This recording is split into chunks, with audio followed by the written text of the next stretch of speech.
The desert had gone silent. Even the wind refused to breathe. When the stagecoach rolled into Redemption Ridge, its wheels screamed against the sand like something dying. The driver didn't speak. He only tipped his hat and spat dust. Before we start, subscribe now so you don't miss more incredible stories like this one. Oh, and before we dive in, tell us in the comments where you are watching this video from. We love hearing from you and always read every message. The lone passenger, Nora Ellison, stepped down, her boots sinking into earth cracked like old glass. She expected a town. She found a graveyard wearing the clothes of one. Shutters hung loose. The saloon's door moaned with every gust. A church bell swung on a frayed rope, but no one had the strength to ring it. She could taste metal in the air, like the echo of gunfire long gone. Then, from the far end of the street, a man emerged. Tall, broad-shouldered, eyes that didn't look at her so much as through her. He stopped a few feet away, the shadow of his hat cutting across his face. "You shouldn't have come," he said quietly. Nora tightened her grip on the letter in her hand, the one signed Jameson Ward. Her voice caught. You wrote to me." He didn't blink. "That was a long time ago." A crow cried from the gallows post. Behind them, the coachman cracked the reins and vanished into the dust, leaving them alone, surrounded by silence and something colder. Nora swallowed hard. Then who was I supposed to marry? Jameson looked past her shoulder, into the endless red horizon. His answer came like a warning or a confession. Someone who isn't coming back. The ride to the ranch was wordless. Only the creak of leather, the clop of the horse, and the wind dragging its breath across the canyon. Nora watched the horizon twist into stone and storm clouds. Each mile felt like a warning she didn't yet understand. When they reached the house, the sky broke open. Rain came down in silver sheets, hammering the tin roof like a drum of war. The ranch stood crooked against the lightning, one window glowing faintly, as if the place were still deciding whether to be alive. Inside, the air smelled of smoke, metal, and loneliness.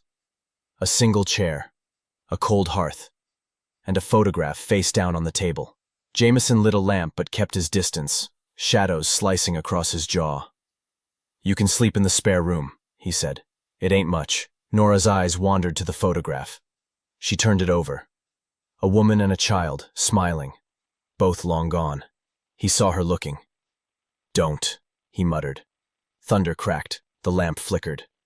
She wanted to ask who they were, why the graves outside bore no names, why he trembled when the wind hit the shutters. Instead, she whispered, "Thank you for letting me stay." Jameson's voice was barely human when it came back. "I didn't," he said, "but the ridge keeps what it wants." Outside, a coyote howled, lonely, defiant, and far too close. Inside, the silence answered back. By morning, the storm had passed, but the air still felt bruised. Nora woke to the sound of boots outside, slow and measured, as if the house itself were afraid to creak. Jameson was already at work, mending a fence that didn't need mending. He didn't look toward the window once. She dressed in silence and wandered through the dim rooms. Dust floated like ghosts in the thin light.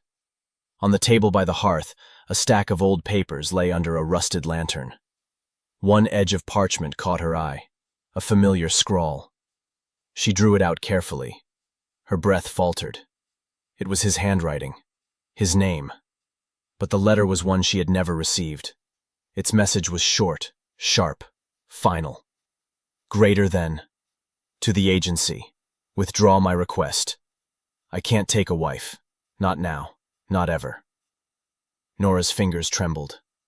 The world tilted a little. She had crossed 1,000 miles for a man who no longer wanted her. Or maybe never had. The door creaked open. Jameson stood there, rain-dark hair clinging to his brow, eyes cold as slate. He saw the paper in her hand. For a long moment, neither spoke. Only the clock on the wall ticked, slow and deliberate, like a countdown.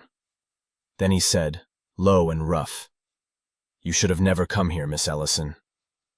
She swallowed the hurt, the fear, and the rising sense that this place held more than just secrets. Maybe it held graves. The morning sun didn't warm Redemption Ridge. It just revealed more of its scars. Nora was hanging damp sheets behind the house when she saw a dust cloud rolling from the south. One rider, steady, deliberate. The kind of man who made the horizon step aside. Jameson looked up from the corral, eyes narrowing. "Inside," he said quietly. "No edge, just certainty." She hesitated. "Who is it?" He didn't answer, but his hand brushed against the revolver at his hip. Not drawn, not relaxed either. That small motion told her everything she needed to know. The rider stopped at the fence. His badge caught the light. A dull glint of authority, half buried in dust. "Morning, Ward," Sheriff Amos Grady said, his voice gravel and smoke. "Didn't expect to find you still breathing out here." Jameson wiped his hands on a rag. "Guess I disappointed a few folks."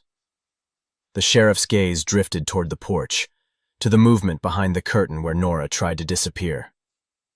"Who's the lady?" "My wife," Jameson replied too fast. A pause, long enough for the wind to whisper through the empty grass. Grady nodded slowly, though his eyes never softened. "Funny thing," he said. "A telegram came through Santa Fe last week. Said Jameson Ward had no kin, no wife, no reason to be alive. And yet here you stand." He leaned closer in the saddle, voice lowering. "Word is, a man matching your name left a body near Silverton 2 years back.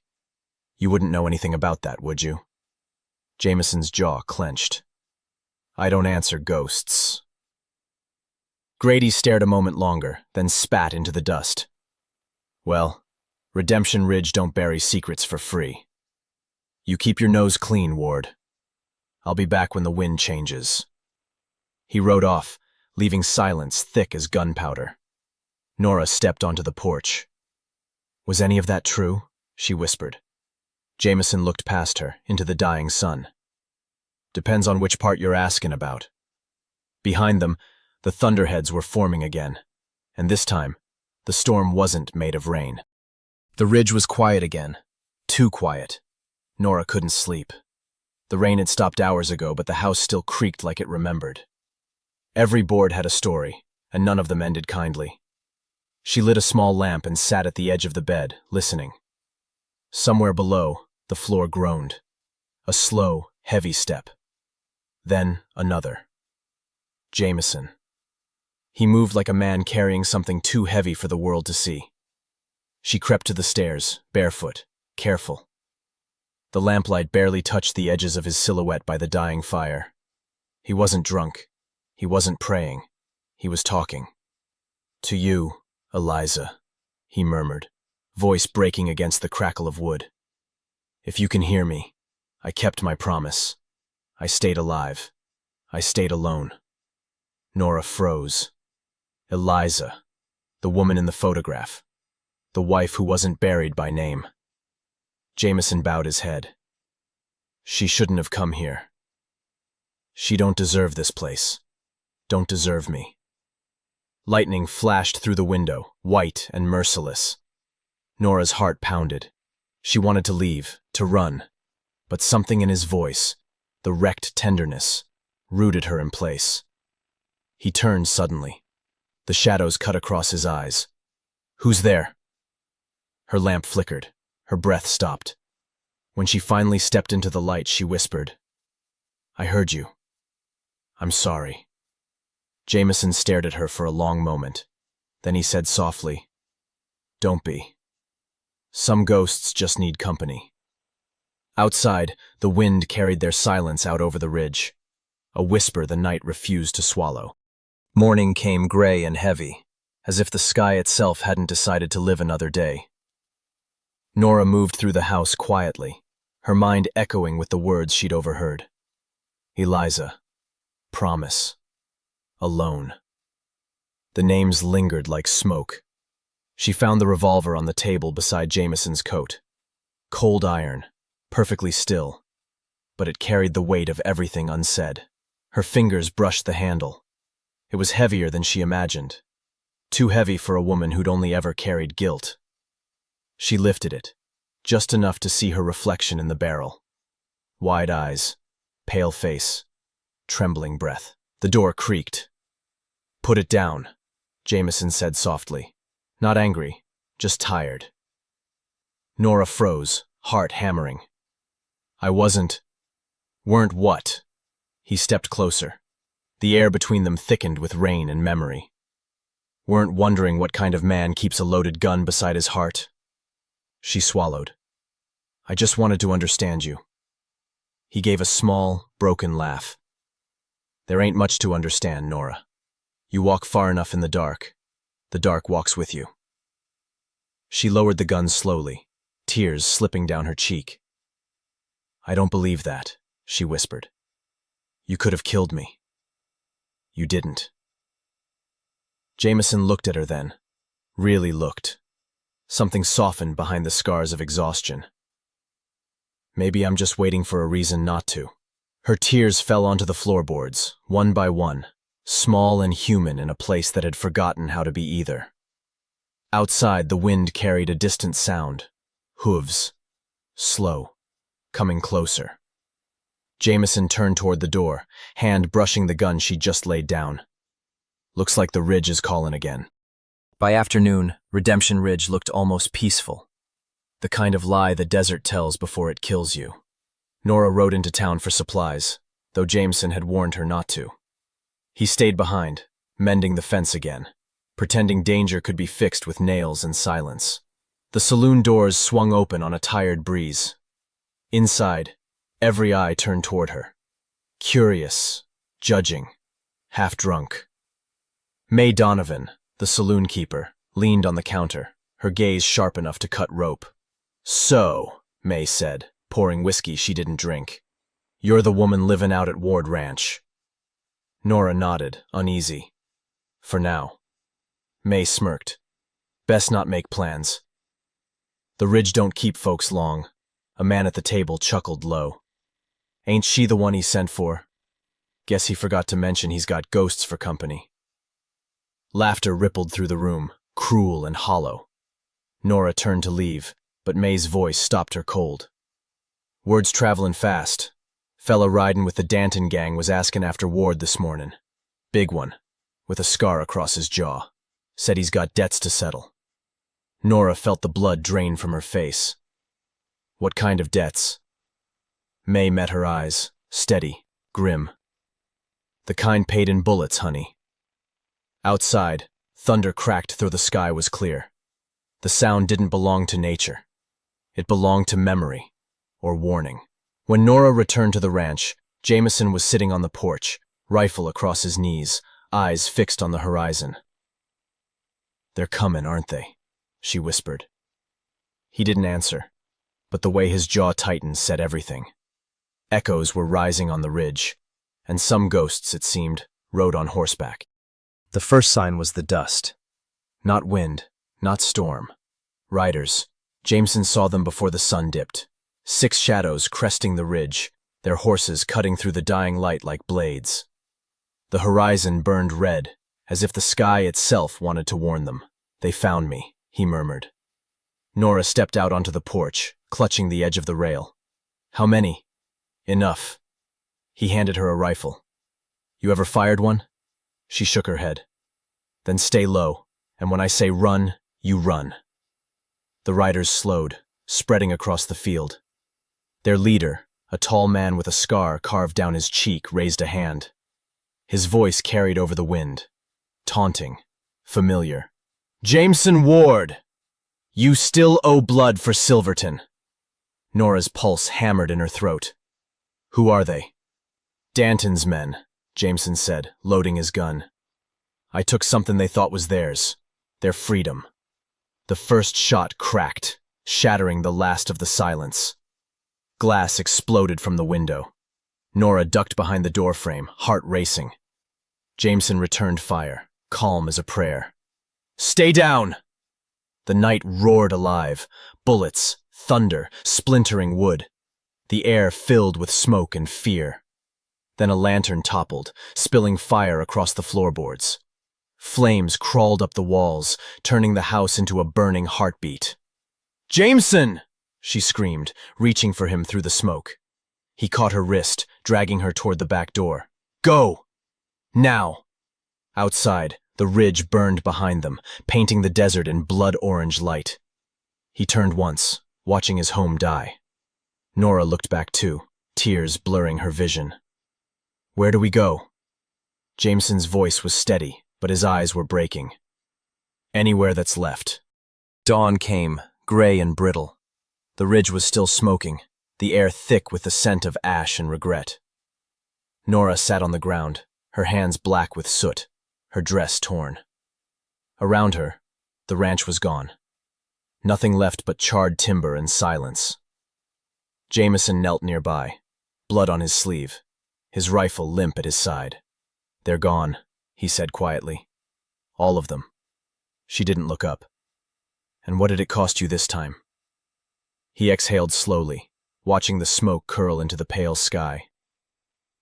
"Everything worth keepin'."